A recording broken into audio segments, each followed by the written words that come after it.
नमस्कार। आज की कक्षा में हम प्रश्नावली 1.2 और 1.3 के क्वेश्चन करेंगे। तो प्रश्नावली 1.2 का पहला क्वेश्चन है, हमें रिक्त समुच्चय के उदाहरण बताने की। हमें इसके 4 पार्ट दिए गए हैं और इन 4 में से यह बताना है कि कौन सा रिक्त समुच्चय का उदाहरण है। पहला है 2 से भाज्य विषम प्राकृत संख्याओं का समुच्चय। कोई विषम संख्याएं कौन सी होती हैं? 1, 3, 5, 7, 9 इस प्रकार। ये सभी क्या है? विषम प्राकृत संख्याएं। ये संख्याएं क्या 2 से भाज्य है? नहीं, ये सभी संख्याएं 2 से भाज्य नहीं है। इसलिए जो ये समुच्चय होगा वो कैसा होगा? रिक्त समुच्चय होगा। तो ये किसका उदाहरण है? रिक्त समुच्चय का उदाहरण है। दूसरा देखो, सम अभाज्य संख्याओं का समुच्चय। अब सम अभाज्य संख्या कौन सी होती है? केवल एक है, वो कौन सी? 2। तो ये क्या रिक्त समुच्चय नहीं है? तो सम अभाज्य संख्याओं का समुच्चय भी है, रिक्त समुच्चय नहीं है। तीसरा पार्ट देखो, सभी अक्ष का समुच्चय जहाँ अक्ष एक प्राकृत संख्या है और अक्ष 5 से छोटा और साथ ही अक्ष 7 से बड़ा है। देखो, कोई भी ऐसी संख्या है क्या जो 5 से तो छोटी हो, जो 5 से छोटी हो और 7 से क्या हो? बड़ी हो। ऐसी कोई संख्या नहीं होती जो 5 से छोटी और 7 से बड़ी हो। इसलिए यह समुच्चय भी क्या हो जाएगा? रिक्त समुच्चय। ये किसका उदाहरण है? रिक्त समुच्चय का। नेक्स्ट, y, सभी y का समुच्चय जहाँ y किन्हीं भी 2 समांतर रेखाओं का उभयनिष्ठ बिंदु है। देखो, कोई भी 2 समांतर रेखाएं हैं तो इन पर कोई भी बिंदु उभयनिष्ठ नहीं हो सकता। इसलिए यह भी समुच्चय होगा, वो भी क्या होगा? एक रिक्त समुच्चय होगा। दूसरा क्वेश्चन है, परिमित तथा अपरिमित समुच्चय हमें बताना है कि कौन सा परिमित समुच्चय और कौन सा अपरिमित। वर्ष के महीनों का समुच्चय। वर्ष के महीने कितने होते हैं? 12। 12 क्या है? एक निश्चित संख्या है ना। तो ये समुच्चय क्या हो जाएगा? परिमित। परिमित का मतलब है कि उस जो समुच्चय है उसमें जो अवयवों की संख्या हो वो क्या हो? निश्चित हो। अवयवों की संख्या निश्चित हो तब तो वह परिमित समुच्चय हो जाएगा। और अवयवों की संख्या निश्चित नहीं है तो वह अपरिमित समुच्चय होगा। तो वर्ष के महीनों का जो समुच्चय है उसके अवयवों की संख्या क्या है? निश्चित। 12 है। वर्ष में महीने होते हैं 12, इसलिए एक निश्चित संख्या है। अतः जो वर्ष के महीनों का जो समुच्चय होगा वह एक परिमित समुच्चय होगा। दूसरा, 1, 2, 3, 4 डैश डैश, ये क्या दिया गया? प्राकृत संख्याओं का क्या दिया गया? समुच्चय दिया गया। तो प्राकृत संख्याओं का समुच्चय क्या होता है? अपरिमित समुच्चय। तो यह कौन सा समुच्चय हो जाएगा? अपरिमित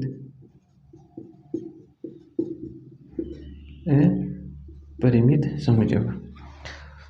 तीसरा है 1, 2, 3, 4 डैश डॉट 99 100। 100 तक की संख्या दी गई है तो ये क्या है? निश्चित संख्या है। तो यह भी क्या हो जाएगा? परिमित समुच्चय हो जाएगा। इसमें जो अवयवों की संख्या निश्चित है कितनी? 100। 100 से बड़े धन पूर्णांकों का समुच्चय। अब 100 से बड़े जो धन पूर्णांक है उनकी संख्या क्या है? अनिश्चित है। अनिश्चित है तो यह समुच्चय क्या हो जाएगा? अपरिमित। अनिश्चित है इसलिए यह समुच्चय हो जाएगा अपरिमित। लास्ट पार्ट देखो, 99 से छोटे अभाज्य पूर्णांकों का समुच्चय। अब 99 से छोटे अभाज्य पूर्णांकों की संख्या क्या होगी? निश्चित होगी। इसलिए यह समुच्चय भी क्या हो जाएगा? यह समुच्चय होगा परिमित समुच्चय।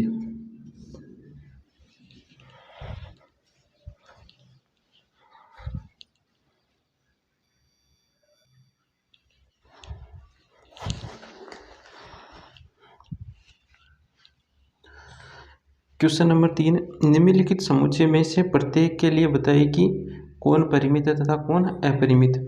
अक्ष के समांतर रेखाओं का समुच्चय। अक्ष के समांतर रेखाएं जो होती है उनकी संख्या अनंत हो सकती है, इसलिए यह जो समुच्चय होगा वो अपरिमित होगा। अंग्रेजी वर्णमाला के अक्षरों का समुच्चय। अंग्रेजी वर्णमाला के समुच्चय, वर्णमाला में कितने अक्षर होते हैं? 26, जो कि निश्चित संख्या है, इसलिए इसका समुच्चय क्या हो जाएगा? परिमित। नेक्स्ट देखो, उन संख्याओं का समुच्चय जो 5 के गुणज है। 5 के गुणज का जो समुच्चय होगा वो अनंत संख्या होगी। इसमें देखो 5 के गुणज में संख्या होती है 5, 10, 15, 20, 25 इस प्रकार ये अनंत तक चलती जाएगी। अगर इसके अवयवों की संख्या क्या हो जाएगी? अनंत, इसलिए ये क्या हो जाएगा? एक अपरिमित समुच्चय। पृथ्वी पर रहने वाले जानवरों का समुच्चय यह परिमित होगी क्योंकि इनकी संख्या को हम ज्ञात कर सकते हैं, इसलिए परिमित समुच्चय हो जाएगा। मूल बिंदु 0, 0 से होकर जाने वाले वृत्तों का समुच्चय, इसकी संख्या भी क्या हो सकती है? अनंत हो सकती है। वृत्त के जो मूल बिंदु से जो जाने वाले वृत्त हैं, अगर किसी की त्रिज्या 1 है, किसी की त्रिज्या 2 है, देखो मूल बिंदु से होकर अगर एक इकाई, अगर यहाँ 1, 2, 3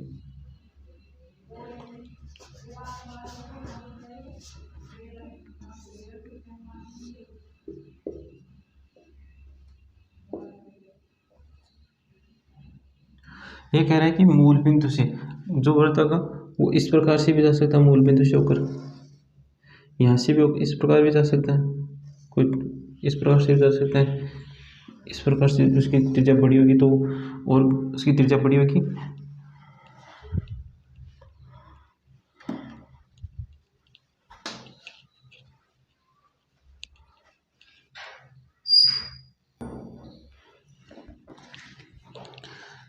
क्वेश्चन नंबर 3 में हमें परिमित और अपरिमित समुच्चय के बारे में बताना है कि कौन सा परिमित है और कौन सा अपरिमित। पहला एक्स अक्ष के समांतर रेखाओं का समुच्चय। एक्स अक्ष के समांतर रेखाओं की संख्या अनंत हो सकती है, इसलिए ये समुच्चय होगा अपरिमित समुच्चय। अंग्रेजी वर्णमाला के अक्षरों का समुच्चय। अंग्रेजी वर्णमाला में 26 लेटर होते हैं, इसलिए इनकी संख्या क्या है? निश्चित है, इसलिए यह परिमित समुच्चय हो जाएगा। उन संख्याओं का समुच्चय जो 5 के गुणज है। अब जो 5 के गुणज है उनकी संख्या क्या है? अनंत है। 5, 10, 15, 20, 25, 30 इस प्रकार आगे तक चलती रहेगी अनंत तक, तो इसकी संख्या भी अनंत है, इसलिए यह भी अपरिमित समुच्चय हो जाएगा। पृथ्वी पर रहने वाले जानवरों का समुच्चय। पृथ्वी पर रहने वाले जानवरों का समुच्चय, इनकी गणना को ज्ञात किया जा सकता है, इसलिए निश्चित संख्या होगी, तो यह परिमित समुच्चय होगा। मूल बिंदु 0, 0 से होकर जाने वाले वृत्तों का समुच्चय। मूल बिंदु से होकर जाने वाले वृत्तों की संख्या अनंत हो सकती है, इसलिए यह अपरिमित समुच्चय होगा। चौथा क्वेश्चन देखो, निम्नलिखित में से बताइए कि a बराबर b है अथवा नहीं है। ये देखना कि कौन सा समुच्चय बराबर है अथवा नहीं है। पहला देखो, a में दिया गया a b c d, ये दोनों बराबर कब होंगे? जब a के सभी अवयव b में उपस्थित हो और b के सभी अवयव a में उपस्थित हो, तब हम कहेंगे कि a बराबर क्या है? b है। देखो इसमें अवयव है a b c d, इसमें a b c d है क्या? a b c d, इसके अवयव इसमें उपस्थित है। अब देखेंगे कि इसके अवयव इसमें उपस्थित है या नहीं। इसमें a b c d, यानी कि दोनों में अवयव बराबर है, इसलिए a बराबर क्या है? a बराबर b। क्यों?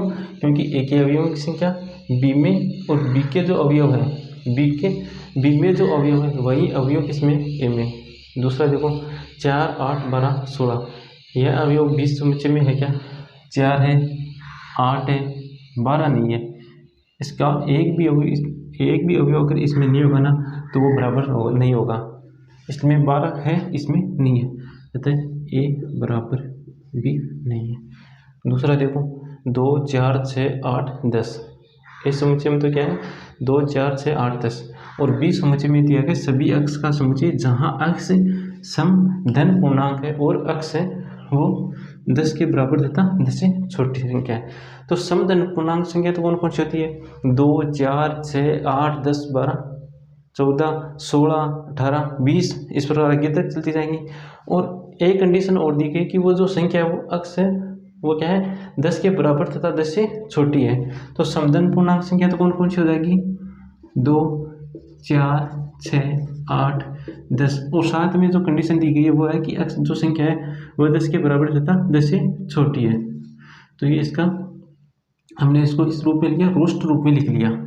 अब देखो, इसमें जो अवयव है वही इस समुच्चय में है और इस समुच्चय में जो अवयव है वो इस समुच्चय में अवयव है, अतः हम कह सकते हैं कि a बराबर क्या है? b।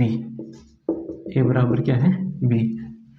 नेक्स्ट, एक समुच्चय दिया गया है, सभी अक्ष का समुच्चय जहां अक्ष संख्या 10 का गुणज है, 10 का गुणज वाला समुच्चय कौन सा होगा? देखो रोस्टर रूप में लिखेंगे इसको, तो 10 के गुणज वाली संख्या होती है 10, 20, 30, 40, इस प्रकार अनंत होगी। इसको मैंने रोस्टर रूप में लिख लिया। अब देखो कि इसके सभी अवयव इस 20 समुच्चय में उपस्थित है अथवा नहीं। तो इसमें 10, 20, 30, 40, 10, 20, 30, आगे 40 भी होगा, 50 भी होगा, 60 भी होगा। अब देखेंगे कि बी के सभी अवयव इसमें है या नहीं। तो बी के अवयव देखो 15, 25, इसमें 15 और 25 नहीं है, अतः ए बराबर बी नहीं है, ए बराबर बी नहीं है। क्वेश्चन नंबर 5 देखो, इसमें भी हमें कौन सा समुच्चय बराबर है और कौन सा नहीं, यही बताना है। तो ए बराबर तो 2 और 3 यह समुच्चय दिया गया है। बी सभी अक्ष का समुच्चय जहां अक्ष समीकरण x square plus 5x plus 6 बराबर 0 का एक हल है। तो इस समीकरण को हम हल करते हैं और इसको रोस्टर रूप में लिखते हैं। इस समीकरण x square plus 5x plus 6, x square plus 3x plus 2x plus 6, यहाँ से x को मिल गया, x को मिले तो x प्लस 3, यहाँ से 2 को मिले तो x प्लस 3, x प्लस 3 को मिले तो x प्लस 2 और ये बराबर 0 के। अब x प्लस 3 बराबर 0 होगा तो x बराबर कितना आ जाएगा? -3। अगर x प्लस 2 बराबर 0 होगा तो x बराबर कितना आ जाएगा? -2। तो इसको रोस्ट रूप में लिखो, तो रोस्ट रूप में मैं -3 और -2, क्या ये दोनों इसके अवयव इसमें है? नहीं है, और इसके अवयव इसमें नहीं है, तो ए बराबर बी नहीं है। दूसरा पार्ट देखो, ए समुच्चय दिया गया सभी अक्ष का समुच्चय जहां अक्ष शब्द फ्लो का एक अक्षर है। तो इसको क्या करते हैं हम पहले रोस्ट रूप में लिखते हैं, इसमें रोस्ट रूप में।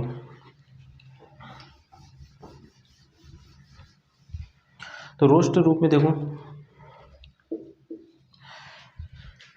एफ, इसका एक एक अक्षर लिख दो इसमें, एफ ओ, और जिसकी पुनरावृत्ति उसको एक ही बार लिखना है, एल एल, फिर से एल आ रहा है, लेकिन समुच्चय में किसी भी अवयव की पुनरावृत्ति नहीं करते रोस्ट रूप में। फिर आ जाएगा ओ आ गया, ओ की भी पुनरावृत्ति नहीं होगी, फिर लास्ट में डब्लू।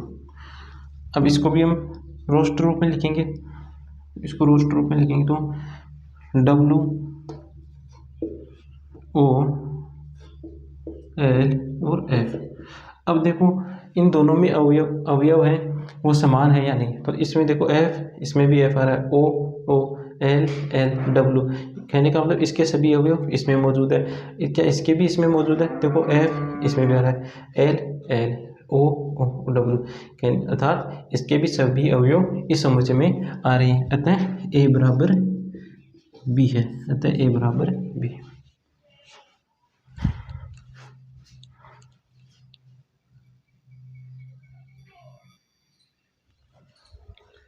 क्वेश्चन नंबर 6 में हमें समान समुच्चयों का चयन करना है। कुछ समुच्चय दिए गए और उनमें से क्या करना है? समान समुच्चयों का चयन करना है। तो देखो समुच्चय ए के अवयव देखो, ए में अवयव है 2, 4, 8, 12। अब हम देखेंगे इस ए के अवयव इस जो समुच्चय में दिए गए उनमें से किसी में है अथवा नहीं। तो देखो 2, 4, 8, 12, इसमें भी नहीं है, इसमें भी नहीं है, इसमें भी नहीं है और इनमें भी नहीं है, अतः एक के अवयव किसी में नहीं है, तो ये तो किसी के बराबर नहीं होगा, तो इसको तो कट कर दो। बी समुच्चय देखो 1, 2, 3, 4। अब देखो बी के जो अवयव है वो अन्य किसी समुच्चय में आ रहे हैं क्या? इसमें तो नहीं है, इसमें आ रहे हैं देखो 1, 2, 3 और 4। बी के अवयव डी में आ रहे हैं। अब देखेंगे कि डी के अवयव क्या बी में आ रहे हैं कि इसमें आ रहे 1, 2, 3, 4, 1, 2, 3, 4, तो बी बराबर क्या है? डी। बी के इसमें अब देखो नेक्स्ट किसी में आ रही है, किसी में भी नहीं आ रही, तो बी तो किसके बराबर हो गया? डी के। अब देखो सी, अब इसको भी होगा, अब इसको भी कट कर दो। अब क्या है समुच्चय सी के अवयव देखो 4, 8, 12 और 14। अब ये अवयव अन्य किसी समुच्चय में आ रहे हैं? नहीं आ रहे, अतः सी भी किसी के बराबर नहीं होगा, इसको भी कट कर दो। डी समुच्चय देखो डी 3, 1, 4, 2, एक तो ये बी के बराबर आ गया और किसी के बराबर क्या? इसके और किसी समुच्चय में नहीं आ रही, अतः यह भी और किसी के बराबर नहीं। इसको भी आप कट कर देते हैं। नेक्स्ट देखो ई के अवयव किसी अन्य समुच्चय में आ रहे हैं क्या? ई के अवयव आ रहे हैं जी में। ई के अवयव किसमें आ रहे हैं?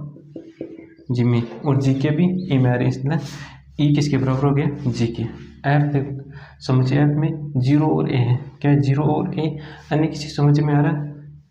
इसमें नहीं आ रहा है, तो एफ भी किसी के बराबर नहीं होगा। अब इनको कट करते हैं। जी बराबर है किसके? ई के, ये तो हो गया, और इसके बराबर नहीं है। एच भी किसी के बराबर नहीं है, तो इनको कट करो। तो हमें बराबर समुच्चय बराबर कौन कौन से समुच्चय मिले? ए तो बी बराबर डी है, और एक ई बराबर क्या है? जी।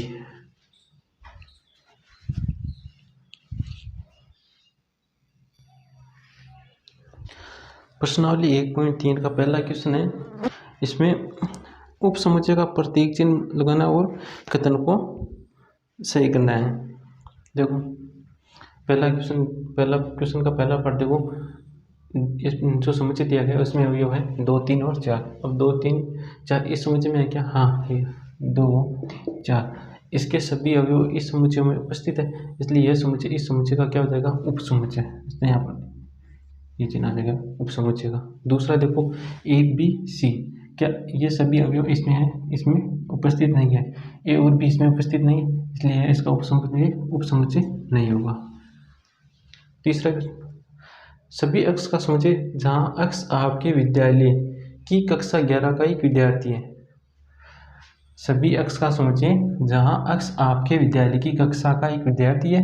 और जो दूसरा समुच्चय वो दिया गया है सभी अक्ष का समुच्चय जहाँ अक्ष आपके विद्यालय का एक विद्यार्थी। अब देखो विद्यालय में तो पहली कक्षा का भी विद्यार्थी होगा, दूसरी कक्षा का भी विद्यार्थी होगा, 10वीं का भी होगा, 11वीं का भी होगा, 12वीं का भी होगा। अतः जो ये विद्यार्थी कक्षा 11 के विद्यार्थी वो विद्यालय के भी विद्यार्थी होंगे, अतः यह इसका उप समुच्चय हो जाएगा। चौथा देखो सभी अक्ष का समुच्चय जहाँ अक्ष किसी समतल में स्थित वृत्त है। समतल में स्थित वृत्त है। और दूसरा है समुच्चय दिया गया है सभी अक्ष का समुच्चय जहाँ अक्ष एक समान तल में वृत्त है जिसकी त्रिज्या 1 इकाई है।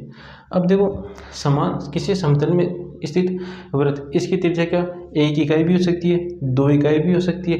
लेकिन जो दूसरा समुच्चय दिया गया है उसमें क्या कंडीशन है कि इसमें 1 इकाई की त्रिज्या के ही वृत्त है, लेकिन इसमें तो 1 इकाई का भी हो सकता है, 2 इकाई का भी हो सकता है।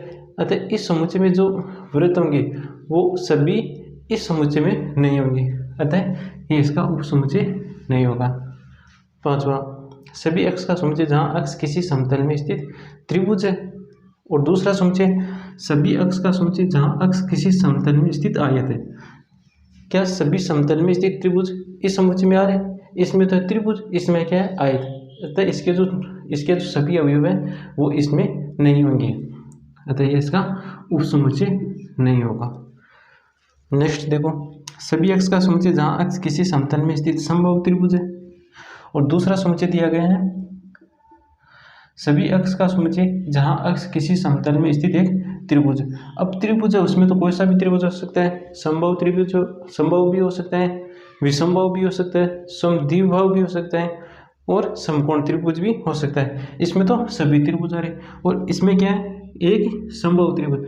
जो समबाहु त्रिभुज है वो त्रिभुज के समुच्चय में आ जाएगा, अतः यह इसका उप समुच्चय हो जाएगा। नेक्स्ट सभी अक्ष का समुच्चय जहाँ अक्ष एक समप्राकृत संख्या है। और दूसरा समुच्चय दिया गया है सभी अक्ष का समुच्चय जहाँ अक्ष एक पूर्णांक संख्या है। अब देखो पूर्णांक जो संख्या होगी उसमें सम भी होगी, विषम भी होगी। ये समुच्चय क्या है? सभी अक्ष का समुच्चय जहाँ अक्ष एक समप्राकृत संख्या है।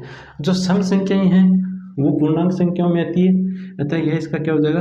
उप समुच्चय हो जाएगा।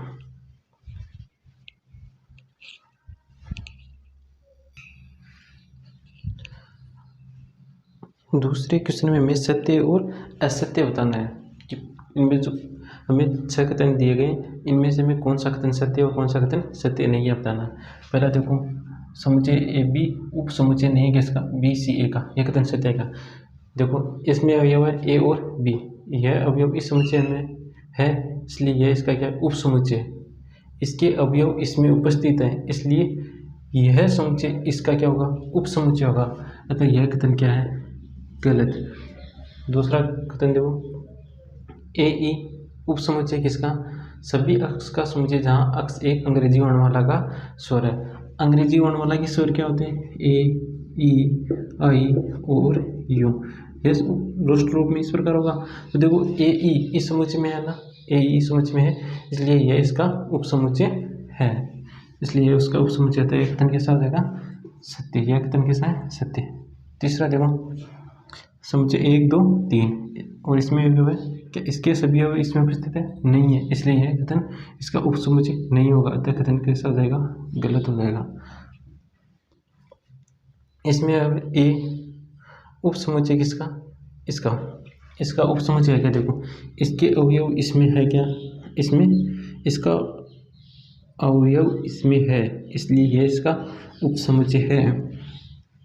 नेक्स्ट देखो समुच्चय इस समुच्चय में यह समुच्चय इस समुच्चय का अवयव है क्या? देखो इस समुच्चय का अवयव कब होगा? जब यह पूरा का पूरा समुच्चय सहित इस समुच्चय में उपस्थित होगा, तब यह इसका क्या होगा? अवयव होगा। किस प्रकार? देखो यह अवयव होगा कब? यदि समुच्चय इस प्रकार हो,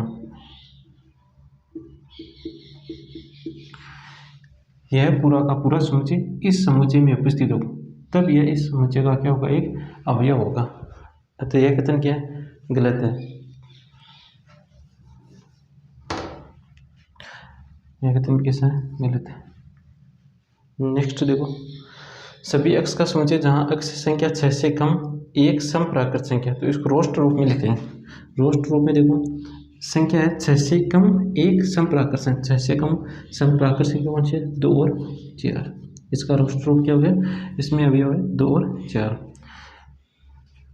दूसरा समुच्चय देखो सभी अक्ष का समुच्चय जहाँ अक्ष एक प्राकृत संख्या है जो संख्या 36 को विभाजित करती है। दूसरा समुच्चय दिया है एक प्राकृत संख्या है जो 36 को क्या करती है? विभाजित। अब 36 को विभाजित करने वाली संख्या है 1, तो 1 2 3 4 और 6, उसके बाद 9 के बाद में आ जाएगा 12 के बाद में 18 और 36। तो 2 और 4 इस समुच्चय में है ना। देखो ये रहा 2 और ये रहा 4, इसके इस समुच्चय के सभी अवयव इस समुच्चय में है, इसलिए इसका क्या है? उपसमुच्चय। और ये उपसमुच्चय दिया गया, तो ये कथन कैसा है? सत्य। ये कथन कैसा है? सत्य।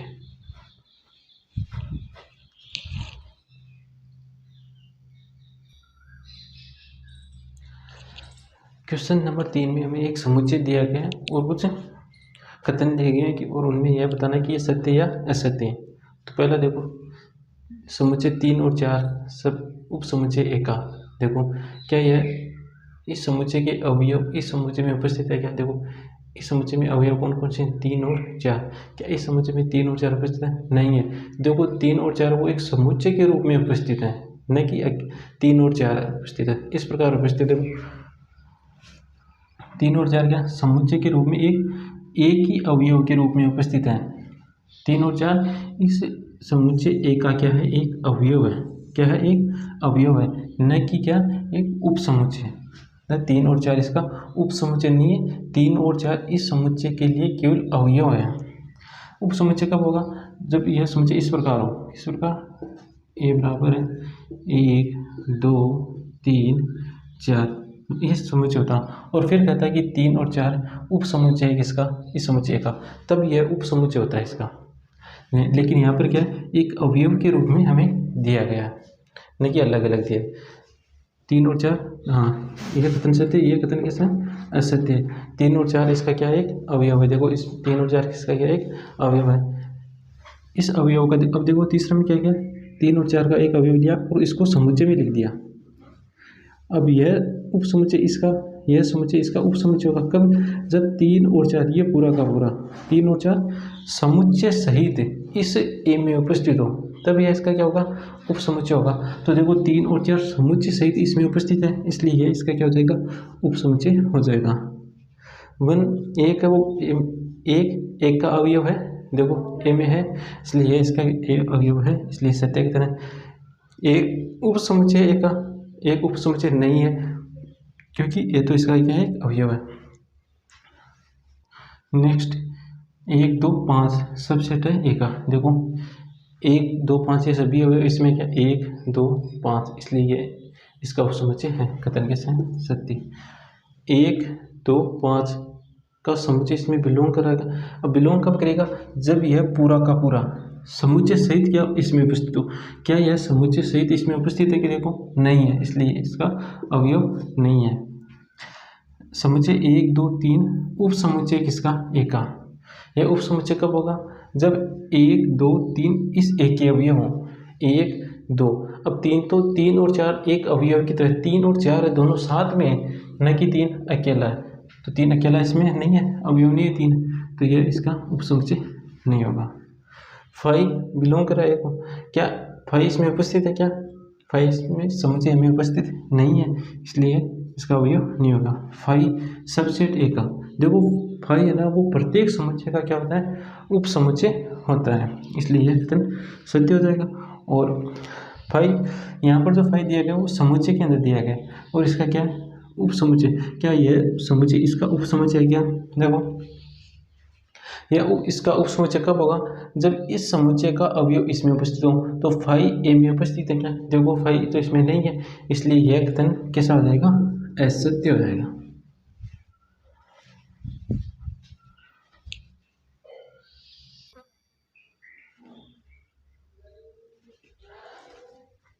क्वेश्चन नंबर 4 में हमें उप समुच्चय लिखना है। पहला देखो ए, इसके उप समुच्चय लिखना है। पहले तो यह देखेंगे कि इसके कितने उप समुच्चय बनाए जा सकते, इसके कितने उप समुच्चय बनाए जा सकते हैं। अगर हमारे पास कोई समुच्चय है और उसमें n अवयव है, कितने n अवयव है, तो उसके उप समुच्चयों की संख्या होगी 2 की पावर n। यहाँ पर अवयव कितना है? 1, तो 2 की पावर 1, 2 की पावर 1 कितना देगा? 2। तो इसके जो उप समुच्चय होंगे उनकी संख्या कितनी होगी? 2। इसके उप समुच्चय कौन कौन से होंगे? एक तो 5 प्रत्येक, एक तो 5 होता है वो प्रत्येक समुच्चय का क्या होता है? उप समुच्चय होता है। एक तो 5, एक स्वयं भी हो जाएगा, एक स्वयं समुच्चय ये हो गया इसके, तो ये 2 उप समुच्चय हो गए। दूसरा ए और बी, इसमें अवयव कितने हैं? 2, अतः इसके उप समुच्चय की संख्या कितनी होगी? 2 की पावर 2, यानी कि 2 की पावर 2 क्या मतलब हो गया? 4। इसके उप समुच्चय की संख्या कितनी है? 4। तो 4 कौन कौन सी? एक तो हो जाएगा 5, एक स्वयं समुच्चय हो जाएगा, इसके अलावा एक हो गया ए, एक हो जाएगा बी।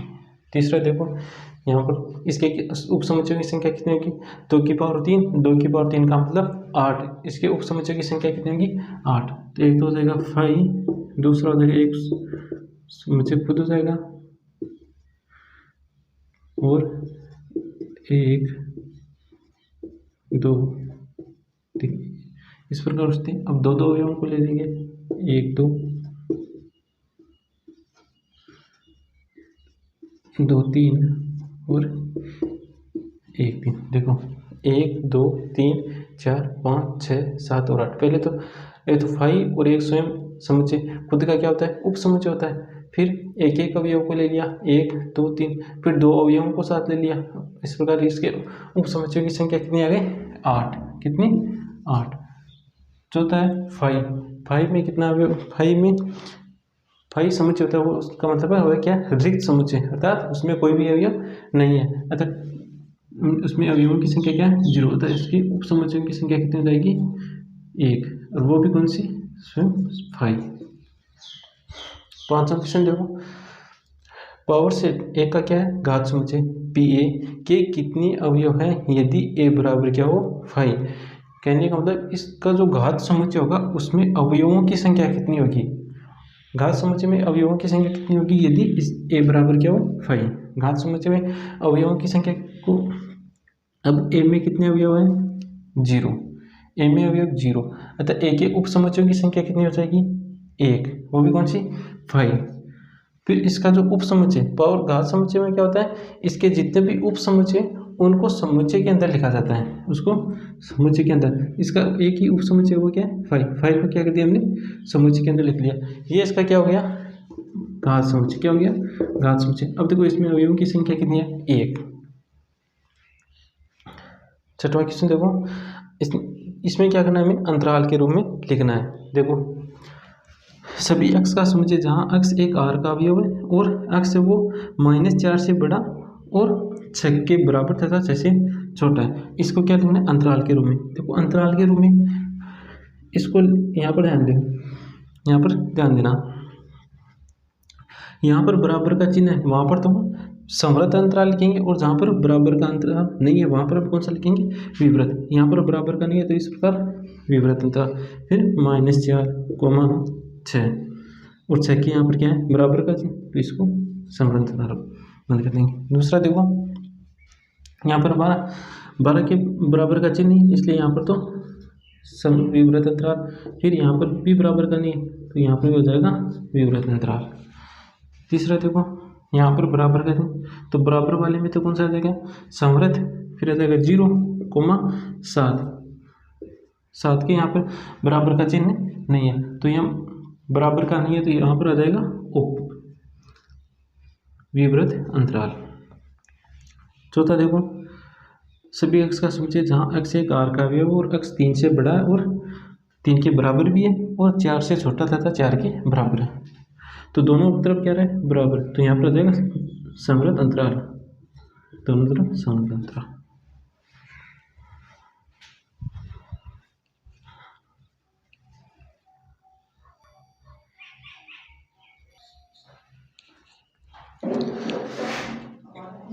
क्वेश्चन नंबर 7 में हमें समुच्चय निर्माण रूप में लिखना है, तो इसको समुच्चय के रूप में लिखेंगे। देखो सभी x का समुच्चय जहाँ x r का अवयव है और x यहाँ पर x है वो 3,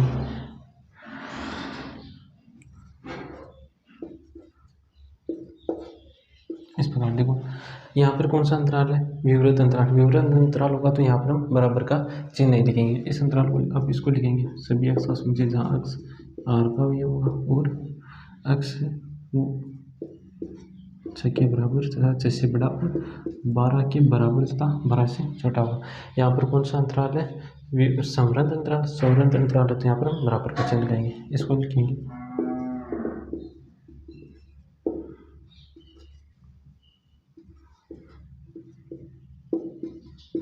अब यहाँ पर यहाँ पर तो विवृत अंतराल, यहाँ पर समवृत्त, तो यहाँ पर तो विवृत है वहाँ पर तो बराबर का नहीं लिखेंगे और यहाँ पर समवृत्त है 12 के पास तो यहाँ पर आ जाएगा बराबर का चिन्ह, इसको लिखेंगे। देखो अब 23 के पास क्या है, विवृत समवृत्त अंतराल, समवृत्त अंतराल है तो यहाँ पर हम बराबर का चिन्ह लिखेंगे और 5 के पास विवृत अंतराल आ जाएगा 5। और क्वेश्चन नंबर 8 देखो सार्वत्रिक समुच्चय लिखना है इनका, समकोण त्रिभुजों का समुच्चय और समद्विबाहु त्रिभुजों का समुच्चय, इनका हमें सार्वत्रिक समुच्चय लिखना था। इसका जो सार्वत्रिक समुच्चय होगा x का समुच्चय जहाँ x एक त्रिभुज है, x का एक त्रिभुज है, ये इसका क्या आ जाएगा, सार्वत्रिक समुच्चय। अब जब x का एक त्रिभुज है, अब त्रिभुज में सभी त्रिभुज आ जाएंगे, समद्विभाजक, समबाहु, विषमबाहु, समकोण, सभी त्रिभुज आ जाएंगे, इसलिए ये भी इस समुच्चय में आ रहा है, इसलिए ये इसका क्या आ जाएगा, ये सार्वत्रिक समुच्चय। क्वेश्चन नंबर 9, क्वेश्चन नंबर 9 देखो 3 समुच्चय दे रखा है और हमें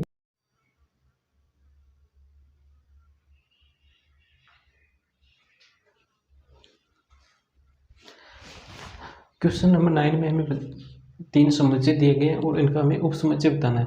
अब 3 समुच्चय दिए गए और इनका हमें सार्वत्रिक समुच्चय बताना है कि इनमें से इनका कौन सा सार्वत्रिक समुच्चय। अब इनमें से वह इनका सार्वत्रिक समुच्चय होगा जिस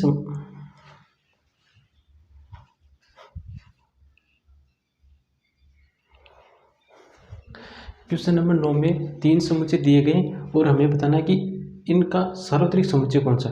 अब सार्वत्रिक समुच्चय होगा कब, जब इन तीनों समुच्चय के अवयव इसमें क्यों उपस्थित हो, तो वो कौन सा है, देखो 1 3 5, 1 3 5, 2 4 6, 2 4 6, 0 0 2 4, 0 2 4 6 8 8, इनका मतलब इसका एक अवयव नहीं है, इसलिए यह भी सार्वत्रिक समुच्चय रहेगा, 5 तो होगा भी नहीं। फिर देखो 1 3 5, 1 3 5, 2 4 6, 2 4 6, 0 2 4 7, 0 2 4 6 8 सभी अवयव है, ए के भी अवयव है, बी के भी अवयव है, सी के भी, तीनों के अवयव इसमें उपस्थित है, इसलिए इसका क्या हो जाएगा सार्वत्रिक समुच्चय। इसमें देखो यहाँ पर 0 नहीं है, इसलिए सार्वत्रिक समुच्चय नहीं होगा। तो आंसर कौन सा होगा, 3 नंबर का आंसर से होगा।